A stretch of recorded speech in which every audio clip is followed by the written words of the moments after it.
ഇത് ബാക്കാച്ച്, കാസർഗോഡാരായ ബാക്കാച്ച്. ഇത് ഇലട, അടയെന്ന് പറയും. നമ്മൾ ഇലയപ്പം എന്ന് പറയും, ഇലയപ്പം എന്ന് പറയും. ഓക്കെ.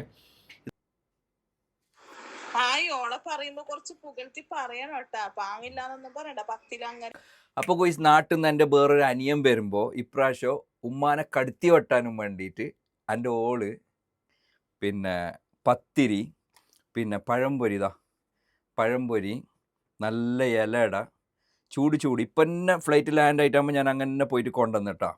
അപ്പോൾ അവളോട് ഫസ്റ്റേ ഞാൻ പറഞ്ഞിന് കൊടുത്തേക്കുമ്പോൾ, ഉമ്മാൻ്റെ വീഡിയോ കണ്ടിട്ട് അവൾ എന്നോട് പറഞ്ഞ് നല്ല ഇല്ലെങ്കിലും നല്ല ഉണ്ട് എന്ന് പറയണോ എന്ന് പറഞ്ഞിട്ടുണ്ടായിന്. പക്ഷെ ഞാൻ പറഞ്ഞു നല്ല ഇല്ലെങ്കിൽ നല്ല ഇല്ലാന്ന് തന്നെ പറയും. ഓക്കെ, അത് കേട്ടോ നിങ്ങൾ, ഞാൻ കേൾപ്പിച്ചു തരാം. അവൾ പറയുന്നത് കേട്ടോ.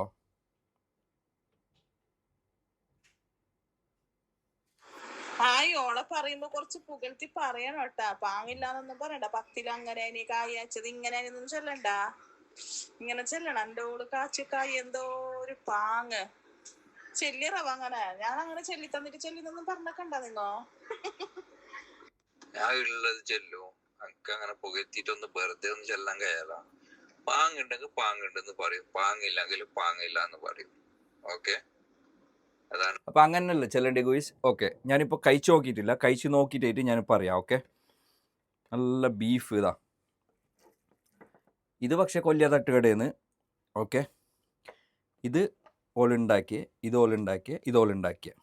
ഓക്കെ, അതിലേക്ക് ഒരു കഷ്ണത്തിലേക്ക് ബീഫും പഴംപൊരിയും. പിന്നെ ബായിലെ വെള്ളം വരുന്ന നമുക്ക് വേറെ വേദന ഉണ്ടെന്ന് തിന്നോ. ബിസ്മില്ല. എല്ലാവർക്കും ഒരു കഷ്ണം.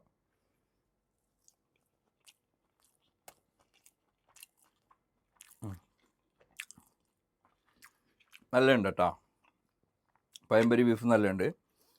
പിന്നെ ബീഫും പത്തിരിയും കഴിച്ചോക്കെ എങ്ങനെ ഉണ്ടെന്ന്.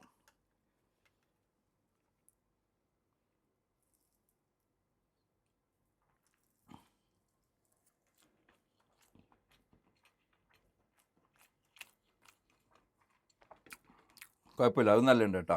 പിന്നെ അടുത്തതാ ഇലട നല്ല. ആഹാ, ഈ ഇലട ഉണ്ടാക്കുന്നൊരു ചപ്പലുണ്ട്, വേറെ തന്നെ ഒരു രസമാണ് ഈ ചപ്പല. അതിൻ്റെ മണം തന്നെ വേറെ എന്നതാ.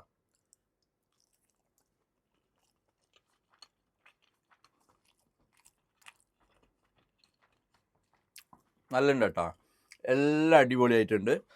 അപ്പോൾ ഗോയ്സ്, ഇതുപോലെ നിങ്ങൾക്ക് ആർക്കെങ്കിലും ഭാര്യമാർ കൊടുത്തേക്കലുണ്ടാ?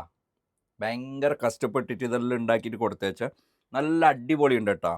എൻ്റെ കറിൽ എനിക്കും വേണ്ടിയിട്ട്